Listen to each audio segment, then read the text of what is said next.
Assalamualaikum Pak Teguh. Waalaikumsalam Pak Galih Kurniadi, selamat pagi. Selamat pagi Pak. Gimana kabarnya nih Pak? Alhamdulillahirrahmanirrahim. Hari ini keadaan sehat Pak. Sehat karena Alhamdulillah. cuaca cerah juga Pak ya. Alhamdulillah Pak ikut bahagia Pak karena kemarin-kemarin ini kan memang hujan terus ya Pak. Sekarang bisa melihat matahari ini senang sekali. Iya Pak Teguh, hari ini sesuai dengan kesepakatan kita bahwa nanti saya akan melaksanakan kegiatan supervisi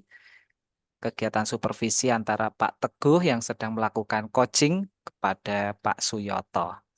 Bagaimana perasaan Pak Teguh saat ini? Soal saya gimana ya Pak ya? Saya akan mengadakan coaching dengan Pak Suyoto dengan seperti oleh Galih. Ya, rasanya sih senang, cuma ya ada redeknya juga Pak. Karena apa ya? Ndredeg ya Pak ya, tidak bertemu sama hantu ya, ndak usah ndredeg. Oke Pak Teguh. Nah, Pak Suyoto sudah dihubungi Pak tadi. Sudah Pak, kemarin kita sudah janjian dan tadi sudah saya hubungi dan ini videonya sudah siap bersedia. Alhamdulillah sudah siap, sudah ready. Baik, begini Pak. Kita kan akan melaksanakan kegiatan supervisi ya. Tentunya ada topik yang memang harus menjadi fokus pengamatan saya sebagai observer.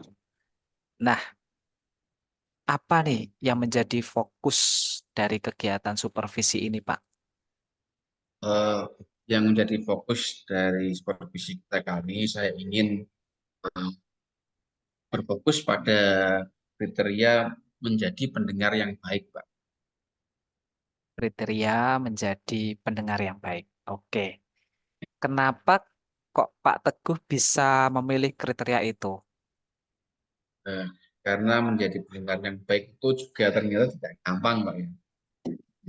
Karena kalau cuma mendengarkan itu mungkin kita bisa mendengarkan, tapi menjadi pendengar yang baik itu tidak semua orang bisa melakukan. Karena itu saya ingin menggunakan kompetensi jadi pendengar yang baik. Oke, menjadi pendengar yang baik. Nah, kalau nih misalkan rentan antara 1 sampai 4. Saat ini Bapak itu berada di posisi berapa, Pak? Mungkin kalau di rentang 1 sampai 4 itu menjadi pendengar yang baik, mungkin saya masih separuh, Pak. Jadi eh, per dua gitu. Oke, 2 ya, Pak. Itu berdasarkan penilaian dari Pak Teguh secara Ya, pribadi. Nah, kenapa nih Pak kok bisa sampai diberikan nilai hanya 2, Pak? Pak, yang namanya pendengar yang baik itu kan hadir penuh kepada yang ngobrol atau kita lawan bicara kita, Pak. Nah, itu kadang-kadang saya tinggal. Itu yang pertama. Terus saya juga sering kadang apa ya menilai menilai dari lawan bicara saya itu begini begini mungkin kadang-kadang saya lakukan. Nah, dengan supervisi ini saya mencoba akan mengembangkan eh, kompetensi itu dengan bantuan Pak Galih sebagai supervisor. Baik, banyak sekali ya statement yang sudah Pak Teguh sampaikan. Nah, ini setelah mengikuti kegiatan supervisi ini ya, nanti ini harapan nanti ya, eh, target Bapak itu nanti pada posisi berapa, Pak? Kalau misalkan kita nilai 1 sampai 4, kalau tadi kan kondisi awal kan memang 2 ya, Pak. Jadi 2 itu dari skor maksimal 4. Nah, setelah melaksanakan kegiatan ini, targetnya ingin menjadi berapa, Pak? Kalau target saya tidak mau muluk-muluk Pak ya. Nanti kalau targetnya ketinggian tidak capai malah saya sedih sendiri nanti. Kalau saya ingin ini aja. Kalau memang nanti kita ya apa namanya diskusi bareng pasti saya setelah ini saya bisa kompetensi saya menjadi pendengar yang baik dapat meningkat menjadi ke level 3 saja tidak apa-apa. Terus nanti ke depannya nanti kita siap berlatih lagi. Oke, sampai level 3 ya, Pak. Pasti Bapak punya alasan ini ya. Kenapa kok bisa hanya 3? Kenapa kok tidak 4? Atau mungkin berapa begitu? Nah, alasan Bapak memberikan target itu hanya sampai level 3 saja itu kenapa, Pak? Ini ya. Itu tadi saya yang pertama dalam menentukan tujuan atau target itu saya tidak ingin muluk-muluk atau terlalu tinggi atau sempurna sampai 4 kan 100% atau 100 Pak. Saya tidak ingin terlalu tinggi itu. Sedangkan saya menentukan level 3 itu juga mengukur saya karena kebiasaan-kebiasaan saya itu Pak. Yang sering masih kadang menjudgment lawan bicara saya, kadang sering saya tidak hadir penuh. Istilahnya ketika lawan ngomong saya lagi ngomong, saya tinggal nunduk atau tinggal memandang yang lain itu kan namanya kan tidak menjadi pendengar yang baik Pak. Itu mungkin. Baik, jadi penasaran nih Pak, mau lihat kegiatan kucing yang akan dilakukan Pak Teguh sama Pak Suyoto. Pak Teguh sudah siap untuk melaksanakan kegiatan kucing? Ya Pak. Baik, tanpa menunggu banyak waktu lagi, sepenuhnya saya berikan kesempatan kepada Pak Teguh untuk dapat melaksanakan kegiatan kucing. Silakan Pak Teguh. Baik, terima kasih Pak Galih. Pak Suyoto sudah siap sediakah? Sudah siap Pak Teguh. Oke Pak Suyoto, terima kasih atas kehadirannya Pak ya. Oke. Selamat pagi Pak Suyoto. Selamat pagi Pak Teguh. Gimana kabar hari ini Pak Suyoto ini? Alhamdulillah beri sehat Pak Teguh. Diberi kesehatan, sehat jasmani, sehat rohani. Alhamdulillah juga sehat ekonomi Pak Teguh. Pak Teguh gimana kabarnya? Alhamdulillah Pak Suyoto, saya juga keadaan sehat, pun kondisi agak-agak mendung kayak gini ya. Jadi sumuk-sumuk kepiye, Ya, tetap sehat, tetap semangat karena memang hari ini sudah janjian mau ketemu dengan Pak Suyoto. Itu iya, ya. iya Pak Teguh. Baik Pak Suyoto, bisa saya lanjutkan ya? Iya Pak, monggo. Baik Pak Yoto. Karena kemarin kita sudah janjian, hari ini kita mau ketemu, mau ngobrol-ngobrol. Eh, saya sendiri tidak tahu yang mau diobrol Pak Suyoto apa. Jadi topik kita hari ini yang akan kita obrolkan Pak Suyoto apa dengan saya? Nah, ini loh Pak Teguh. Saya itu waktu di ngajar kelas 4, kelas saya kebetulan mengajar kelas 4 Pak Teguh, itu kami dituntut kemarin ada CGP yang dari SD kami itu memberikan penularan tentang berdiferensiasi Pak Teguh. Ternyata waktu saya praktekkan itu apa namanya itu ada sedikit kendala Pak Teguh, berdiferensiasi yang disampaikan oleh apa namanya itu teman saya itu.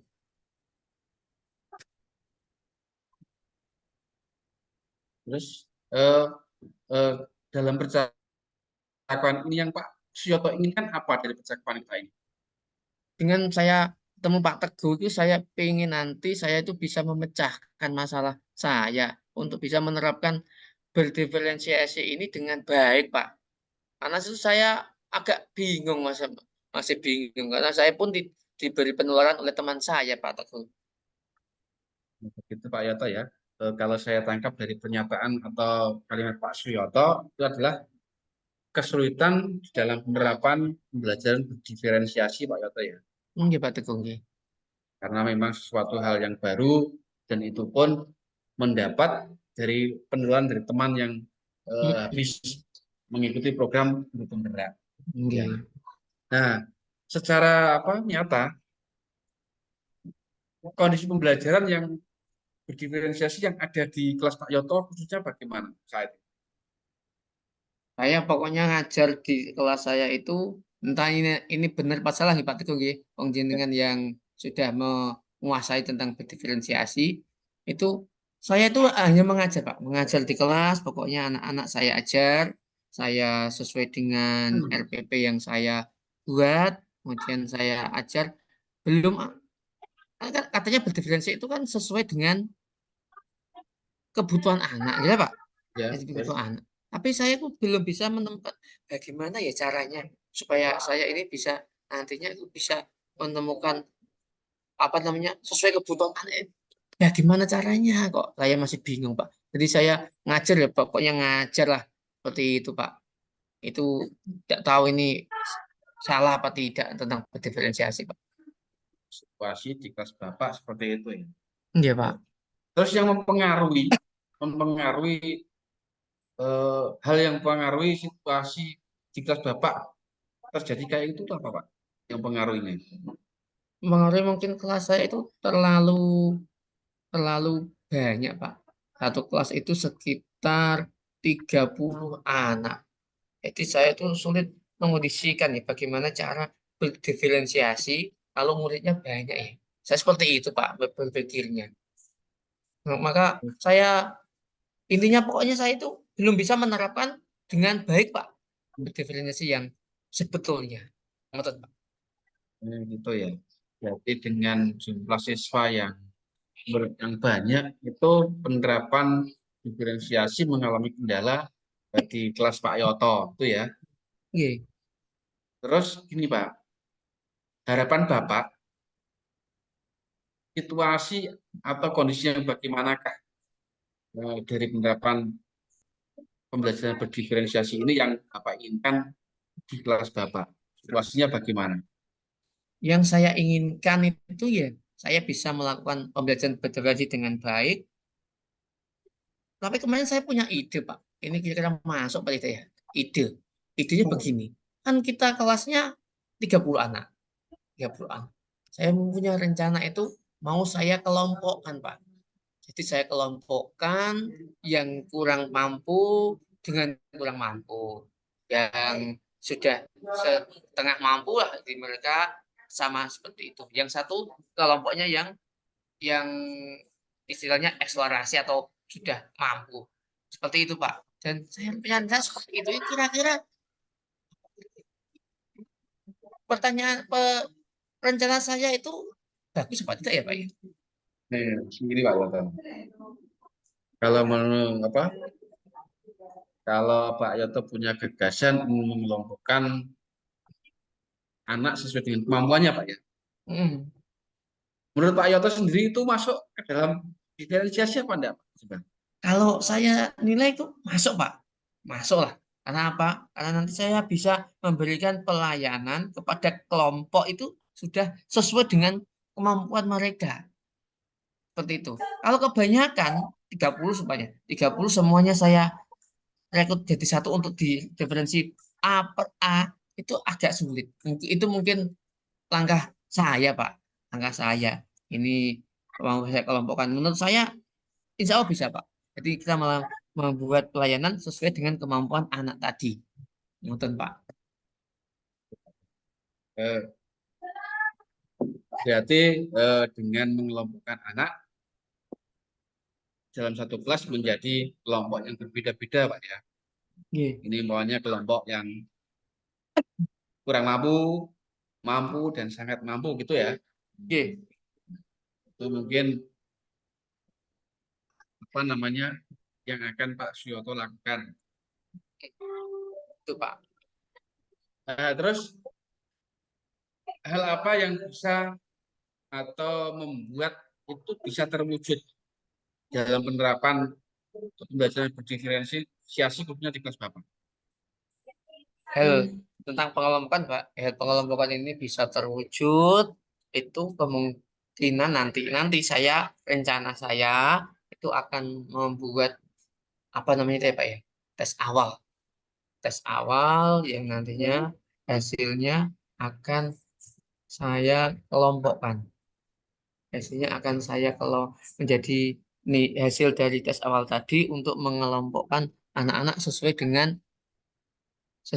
kemampuannya lah Pak. Nah, begitu Pak. Baik, Pak Yoto. Yoto punya gagasan mau mengadakan tes awal dulu, terus anak bisa dikelompokkan menurut kemampuannya sehingga dapat melaksanakan pembelajaran berdiferensiasi. Nah, terus apa gagasan Pak Yoto? Selain itu, agar Pak Yoto dapat menerapkan pembelajaran berdiferensiasi di kelas Bapak dan Pak Yoto apa? Saya itu, pokoknya saya ingin melakukannya dengan baik meskipun lewat lewat apa namanya itu, lewat kelompok kecil tadi.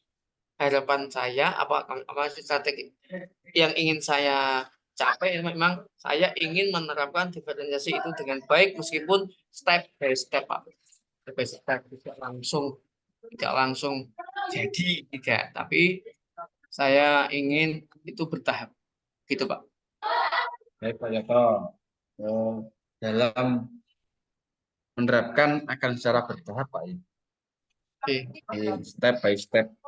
Pak Yoto. Terus apa yang harus disiapkan Pak Yoto untuk melaksanakan proses yang step by step tersebut menurut Pak Yoto agar dapat menerapkan pembelajaran berdiferensiasi di kelas Bapak? Ya, seperti yang saya kemukakan tadi, saya mungkin nanti saya akan membuat apa ya, perencanaan yang di mana yang pertama untuk berdiferensi, yang pertama itu kami mengelompokkan dengan menggunakan tes awal tadi sesuai dengan LPP yang saya buat nanti. Kemudian setelah itu kami kelompokkan sesuai dengan kemampuannya. Setelah nanti pengelompokan sudah bisa, saya kemungkinan nanti akan melaksanakan diferensiasi secara penuh Pak, yaitu individu per individu. Itu Pak rencana saya. Bagus sekali ya. Dengan rencana itu mungkin akan bisa menerapkan proses pembelajaran berdiferensiasi. Tetapi apa yang bisa memastikan pembelajaran berdiferensiasi itu dapat berjalan tes Pak Yoto yang bisa memastikan dapat Bisa berjalan? memastikan itu ya, siswa itu terlayani dengan baik sesuai dengan kemampuannya tadi. Jadi karena apa, kemampuan siswa itu bermacam-macam, minat siswa itu bermacam-macam juga Pak. Itu jadi pokoknya kita harus melayani sesuai dengan bakat dan minatnya anak itu. Seperti itu Pak. Baik, Pak Yoto. Mungkin dari Pak Yoto ada hal apa lagi yang dapat Pak Yoto lakukan untuk dapat melaksanakan pembelajaran diferensiasi di kelas Bapak pada khususnya. Pokoknya saya akan berusaha semaksimal saya untuk merencanakan, kemudian mengeksekusi atau melaksanakan proses, kemudian mengevaluasi setelah adanya pembelajaran Pak. Saya mengevaluasi kira-kira kurang saya ini apa begitu Pak. Jadi saya tidak mau saya menjadi saya sudah baik, tidak mau Pak. Terima kasih. Luar biasa, Pak. Ya. Jadi Pak Yoto, setelah kita proses atau kita melakukan coaching atau percakapan ini, apa yang akan Pak Yoto lakukan ke Yang saya depan?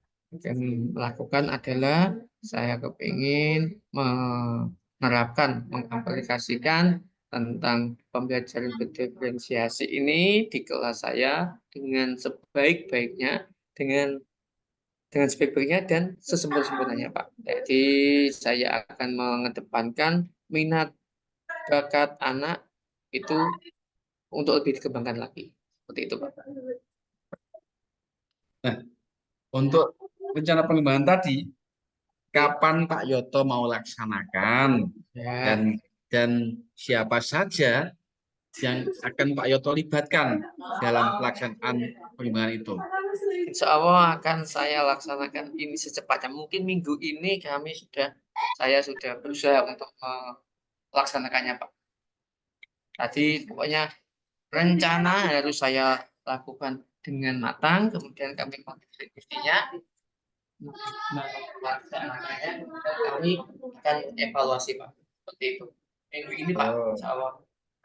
Dan yang akan membantu saya itu teman-teman dari guru-guru di SD kami. baik. Nah, Pak Yoto akan melibatkan guru-guru di SD Bapak ya. Oke. Terus hal apa saja yang dapat mendukung dari keberhasilan dari rencana Pak Yoto ini? Yang bisa mendukung adalah ikut sertaan guru teman guru ini yang kadang saya apa namanya itu konsultasi baik ini kurang apa tidak ini berarti masukan dari rekan-rekan guru itu sangat kami butuhkan Pak untuk sempurnanya dalam menerapkan pembelajaran berdiferensiasi. Pak, jadi Bapak akan berkonsultasi dan berkolaborasi dengan teman-teman guru yang ada di sebelah Pak Yoto ya. Oke. Selanjutnya Pak, apa kesimpulan dari percakapan kita kali ini yang Pak Yoto dapatkan? Kesimpulan yang saya mendapatkan pencerahan dari Pak Teguh mengenai pembelajaran berdiferensiasi. Saya jadi agak tercerahkan Pak bahwa berdiferensiasi itu harus kita lakukan demi mengembangkan bakat, minat siswa kita. Terima kasih. Pak ya, Yoto jadi tercerahkan. Oke. Baik Pak Yoto, bagaimana perasaan Pak Yoto setelah kita melakukan percakapan ini? Yang Pak Yoto rasakan apa sekarang? Long Pak, long. Yang kemarin saya bingung menerapkan berdiferensiasi itu seperti apa. Sekarang sedikit jadi ada pencerahan sehingga nantinya akan saya aplikasikan pada pembelajaran berdiferensiasi berikutnya. Itu Pak. Baik Pak Yoto, semoga percakapan kita hmm, bermanfaat untuk kita ya. Dan Pak Ya Pak. Yoto memperoleh gagasan atau solusi dari masalah dari Pak Yoto hadapi. Nah, ke depannya Pak Yoto bisa lebih baik lagi. Itu ya. Ya Pak Teguh. Terima kasih Pak Teguh. Ya. Oke, Pak Yoto, mungkin sesi kali ini kita sudah selesai ya. Oke. Kita bisa nanti ketemu di perbincangan kita berikutnya. Iya Pak. Oke, Pak Yoto, Oke. terima kasih atas waktu dan kehadirannya. Sama-sama Pak Teguh. Ya, akhiri, Assalamualaikum warahmatullahi wabarakatuh. Waalaikumsalam warahmatullahi wabarakatuh. Baik, sudah selesai ya Pak Teguh dan Pak Yoto kegiatan coachingnya ya.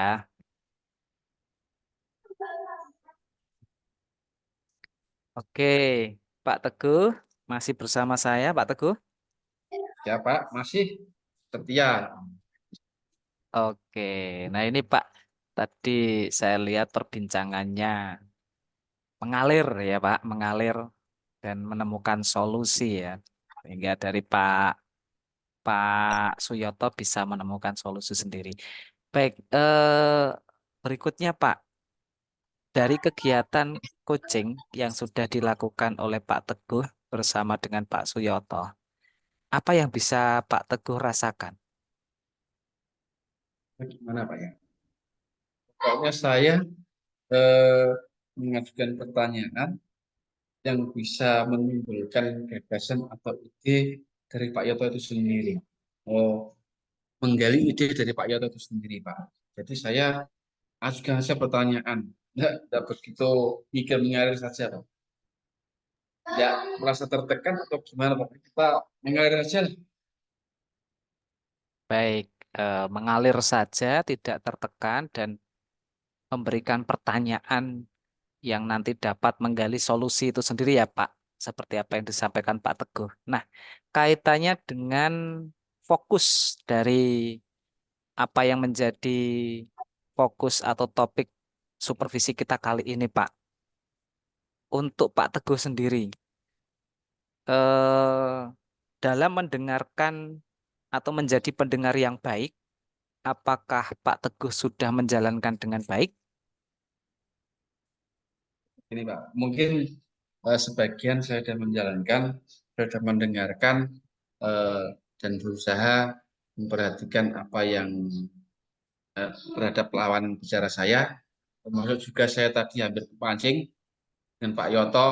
Tadi justru saya menyebutkan apakah itu termasuk belajar berdiferensiasi kalau pengelompokan itu. Saya tidak mau kan Pak. Karena memang saya kalau menyebutkan itu berarti saya menjudgment Pak Yoto.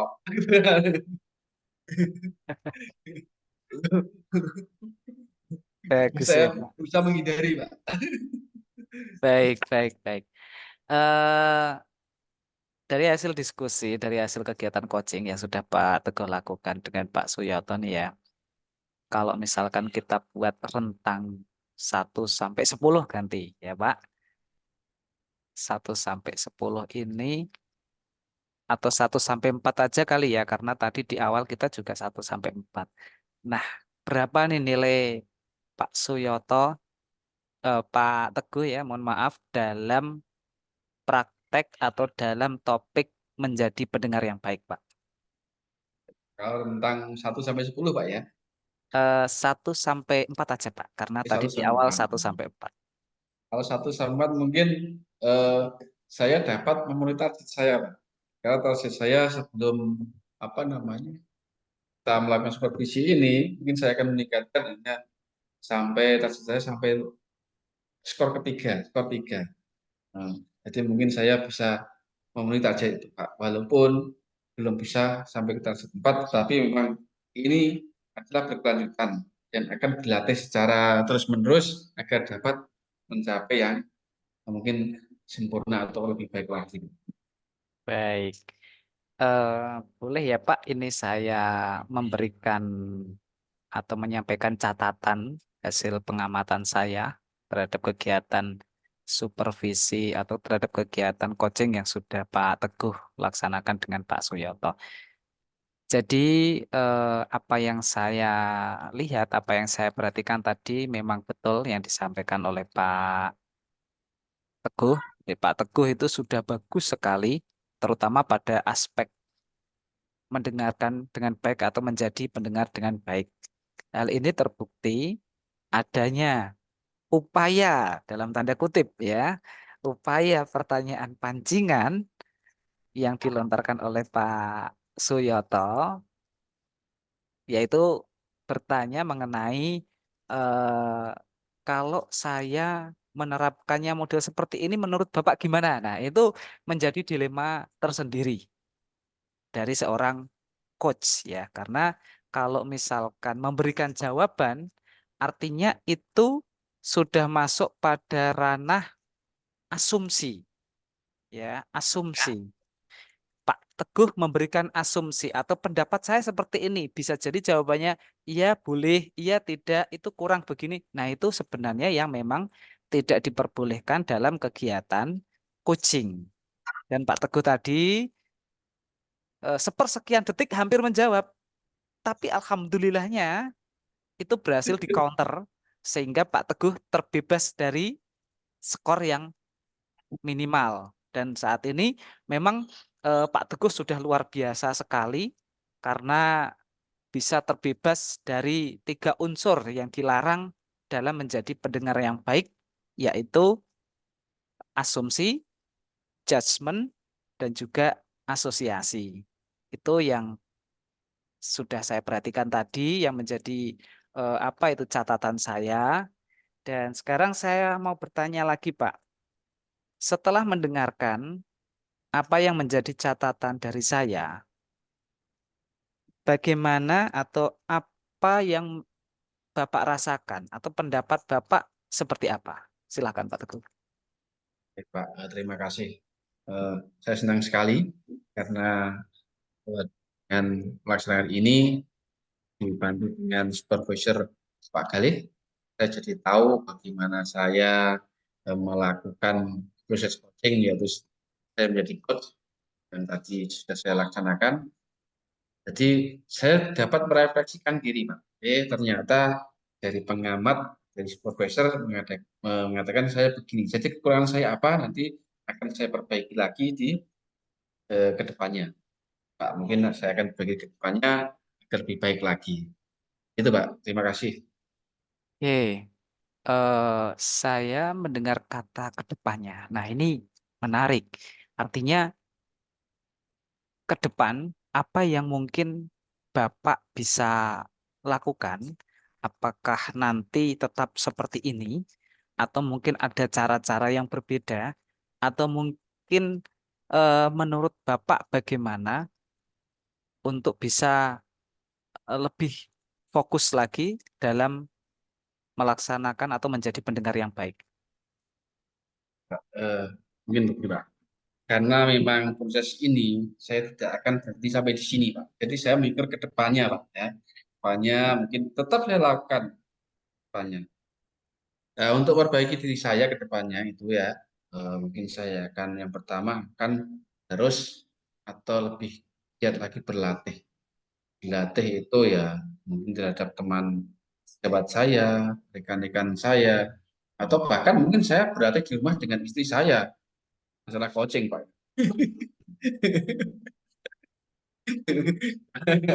Memang, memang itu takut.